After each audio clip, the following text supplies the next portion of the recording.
Namaste, Jai Hind, and welcome to this edition of The Right Stand. I'm Anand Narasimhan. Right at the top of this Friday edition, the big question. A nation that says it's friend to all and foe to none, is it foe to all and friend to none? Has China backstabbed perhaps its closest friend? As the Russia-Ukraine war began, China-backed groups stepped up hacking attempts targeting Russian companies and government agencies. According to the New York Times, it's citing a cyber analysis saying that these attempts had intensified in May 2022, following Moscow's full-scale invasion into Kiev. Even as President Xi Jinping and Vladimir Putin publicly praised a new era of cooperation amongst the two nations and declared that bilateral ties had no limits, in fact, in 2023-2024, a Chinese group known as Sanyo posed as representatives of a major Russian engineering firm to gather intelligence on nuclear submarines. This happened in 2023, and this is according to findings by the Taiwanese cybersecurity firm Team T5. Then, Russia-Ukraine conflict has given Beijing a valuable opportunity to observe modern warfare tactics and also assess the effectiveness of Western military equipment. A classified FSB, Russia's domestic security agency, or a counterintelligence document obtained by the New York Times reveals Moscow's growing concerns regarding China's espionage. The document has labeled China an enemy and acknowledges Beijing's efforts to acquire Russian defense technology and learn from its military operations in Ukraine. Russia has never acknowledged the concerns in public. Now, Rostec, Russia's state-owned powerful defense conglomerate, was targeted by one of China's state-backed groups to seek information on satellite communications, radar, and electronic warfare. And this is according to the New York Times report. Some groups using malicious files, they actually use malicious files intended to exploit vulnerabilities in Microsoft Word to penetrate Russian aviation industry targets. The war in Ukraine fundamentally shifted intelligence priorities for both countries. Now, this is all part of this entire New York Times report and study. In 2023, Russian cybersecurity firm Positive Technologies reported that several Russian organizations, including those in the aerospace, private security, and defense sectors, were targeted in cyber attacks. These attacks involved the use of DRAT. DRAT is a malware tool typically linked to Chinese state-sponsored hacking groups. Cybersecurity experts noted that DRAT is a proprietary malware unique to these groups and not available for sale on the dark web, unlike many other hacking tools. Now, reports of China-backed cyber intrusions into Russian entities had even surfaced even before the Ukraine conflict. In 2021, for instance, Chinese hackers reportedly targeted Russian submarine design firms. ये किसी के दोस्त नहीं है. Does that not stand out? Friend to none, foe to all. Let's go straight across to Dr. Anand Ranganathan, author, scientist, political commentator. Zahak Tanveer, Middle East expert, should be joining us any moment now. And Lieutenant General D.P. Pandey, former GOC 15 Corps of the Indian Army. He's with us. General Pandey, Zahak, and Dr. Ranganathan. Namaste, Jai Hind. Thank you very much for your time. General Pandey, your thoughts with the Chinese. And this is what they're trying to do with someone who's very cold. Ji. Very quickly, I must remind you that how quickly we forgot China is our number one enemy. Pakistan is a very small fry when you compare to China. First is that. Second point, Anand, China steals. China has been stealing not since today. It's been stealing for last about 30 to 40 years. To get ahead, they had a very comprehensive system of sending people for education, training to the West. They have done what reverse technology, reverse engineering is required to be done on each and every possible technology for the Western. They shook hands with the Western powers, with the Americans. They took their technology to get ahead. And look at America and the West. They are now struggling to keep up with the advancement which the Chinese are doing. And coming to Russia, Chinese have been friend to none. Like, let's be very candid, because they have got only one thing, that they are center of the universe and they need to continue to get ahead. The other part I must add here, that in non-kinetic warfare, which is now a very, very prevalent norm, in which cyber and information domain take very, very important facet. Between war and peace, there's a huge spectrum in which there are no allies, there are no friends. So when this is the most dangerous element today, is a person who comes out very openly that he is your ironclad friend. You can well imagine what Pakistan is doing to China by allying to US in just last about a month's time. You can well imagine what China, which is past master of intrigue, will be doing to its own friends and partners. So Russia, I'm quite sure, they are no novice in this game. They would be totally aware what the Chinese are doing, and they would have put their various system in place to catch them or protect. But to expect Russia today to come out very openly, and Russians are very quiet people, okay? They, unlike the Chinese and the West, they don't talk too much openly. I'm quite sure they are aware what is happening from the Chinese side. They must be having their walls, their protection systems, their countermeasures in place to protect them from the Chinese, not only from Chinese, from the Ukrainians and the entire West. And the last point which I'll wind up here by saying is that in this whole game of cyber domain, China is far ahead for one simple reason, that they have got a huge army in terms of paramilitary, paid people, non-state actors, which are on their payroll within the country, but more importantly, residing outside in the entire world in the respective areas. So this gives them a major advantage to come from within the target countries to feed them information. And the most vulnerable people today may not be Russia, it is India, in which our enemies within are signing treaties, documents, reaching out, media houses. There are so many people which are going up. One very quick point, Anand. You remember this whole thing about why, when they were getting banned for those the semiconductor chips, in which the bugs were being found, and suddenly there was a clampdown which came out last about 4 years, 5 years back. That was a wake-up call for the entire world, that while you are running for the chips and cheap semiconductors and the Chinese equipment, electronic gadgets, every gadget of the Chinese comes with an implant. The bigger problem for India is that we don't have the inner capacities. We are still relying on the Chinese stuff. So every system which we buy, any small chip which comes to India has got an implanted bug which will be sending messages, intelligence back to the Chinese. Well, a lot of times it is rubbish, but something which stands out, Zahak, with this claim and this worry that the Chinese can activate a chip or they can activate information at any time. Multiple times it's been even proven, even with mobile phones and handsets. A big worry sometimes is that a lot of the forces on ground across the world, not just in Bharat, the Jawans, the soldiers on ground are using phones which are made in China. And what malware it has, what it's accessing data, where it is sending it, nobody knows. But one thing is that they are ruthless when it comes to a whole of government approach, a comprehensive national approach. And whatever they do, it is only to further the interests of China. Is this something that nations need to learn? Whether they extend a hand of friendship or they declare someone a foe, they are always wanting to learn what the other person is doing. Exactly, Anand.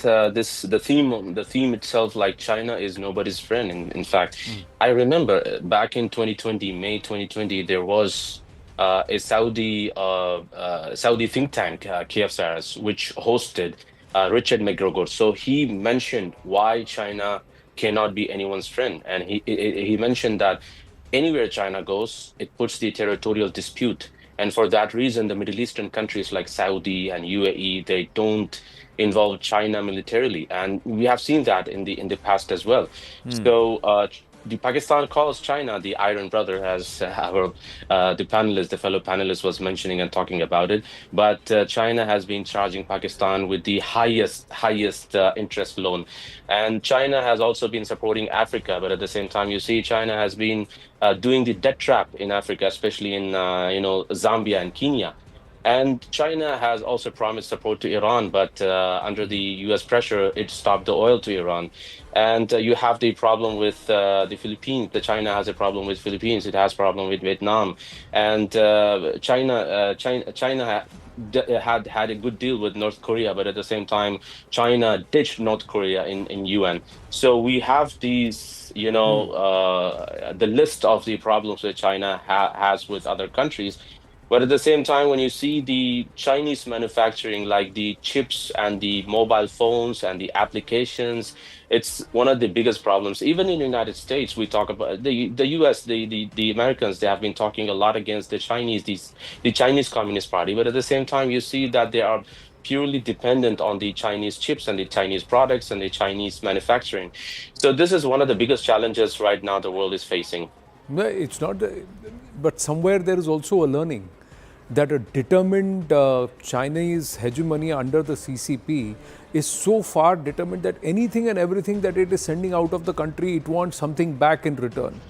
And whoever they extend a hand of friendship, they just don't care. If there is a nation going to war with the other, they may be hacking both sides just to see what kind of strategy they are employing. Perhaps to learn that if in case in future there is a conflict, what should they do and how does the enemy think and what do I need to do? This is something perhaps the Chinese are hell-bent upon, and that's something which is coming closer home. General Pandey was just saying that. Dr. Ranganathan, good evening. You seem to have joined us in a rush somewhere, the suit, tie and all looks like you just taken some time out of an event to join us, but thank you for doing that. There's just another element. Even as the Chinese were hacking the Russians when the Ukraine war happened, there's more that's happening closer home. I'll just bring that element in and then I'll come to you. Bharat's foes have also come together on one platform. Currently, China is getting overt with Bharat's foes. Ambassador Kamal Sibal has actually made this observation and I'll credit him for this. But the fact is, China, Bangladesh and Pakistan held their first trilateral meeting at an official level in China's Kunming. The meeting took place on Thursday and was attended by key representatives from all three countries. Now, is this another bid to deter regional stability? Or look at the turn of events. A nation that was liberated by Bharat and finds Pakistan as its eternal enemy, that's how it defined it, is today standing with China and posing for photos. General Pandey. So, Anand, China not only steals, but it is like a vulture which feeds off from the prey which has been taken out by others. So, Bangladesh, while it was liberated by India, but the current government, Yunus, has been actually brought in by the Americans, right? So, you imagine what a contradiction it is that the Americans have brought in Yunus, and yet China is willing to parley with Yunus, which is a plant of the Americans. Similarly, look at on the Pakistan side, right?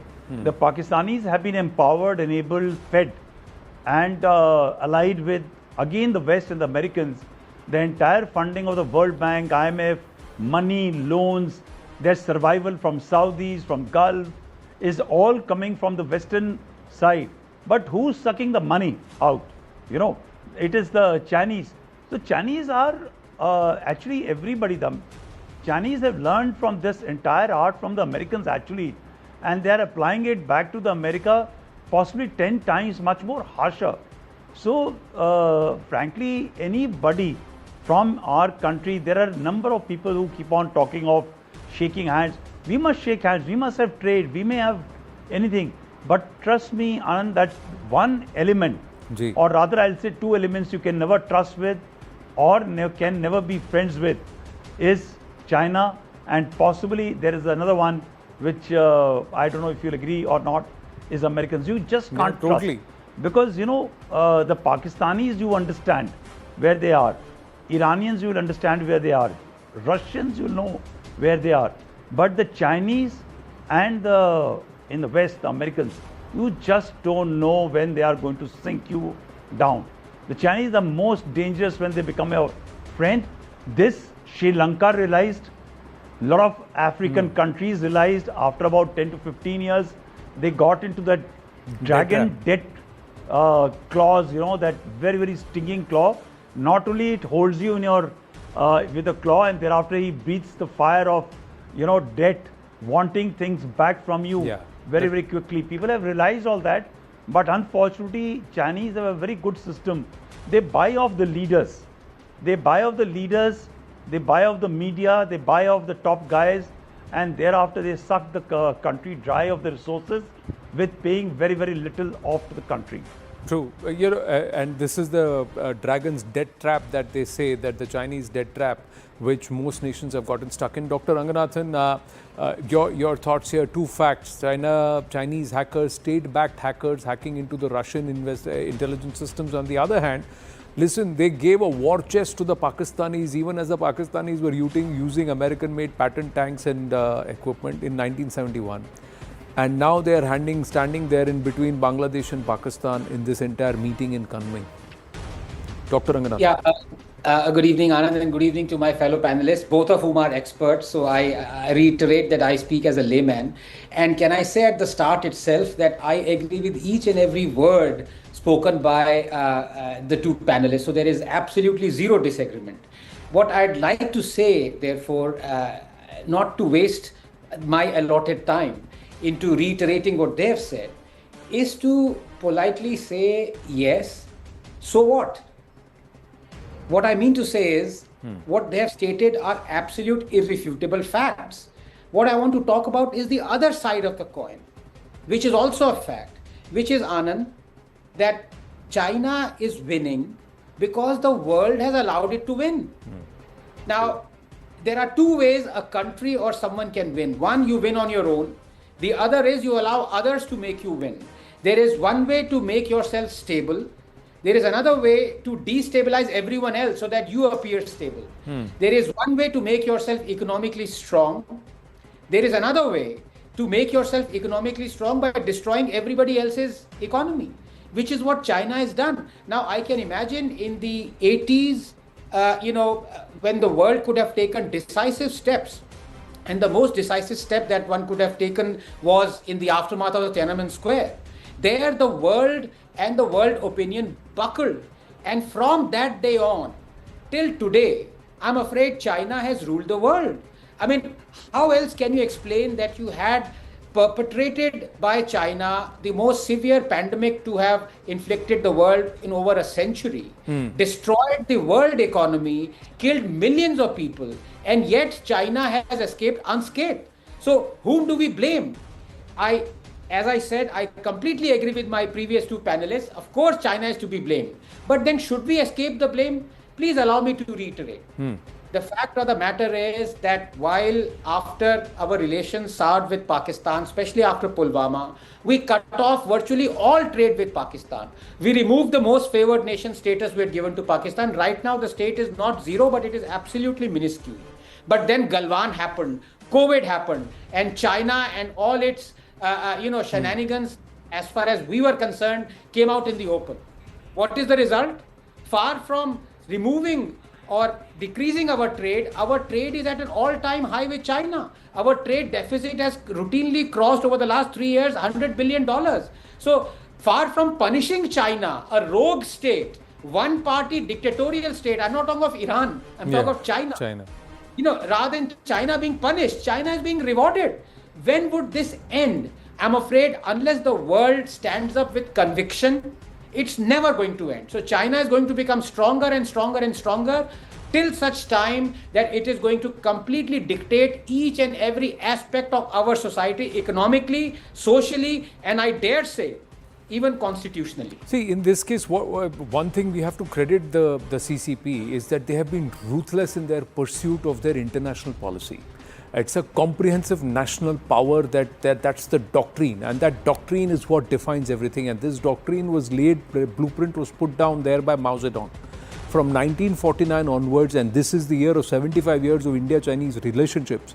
But the Chinese have been ruthless in its pursuit, and they've been patient. They've played the long game. They're in it for the long game. They're not there for the next election. It's the long game, and that's a learning. The other thing is, foe or friend, You need to know what they are doing.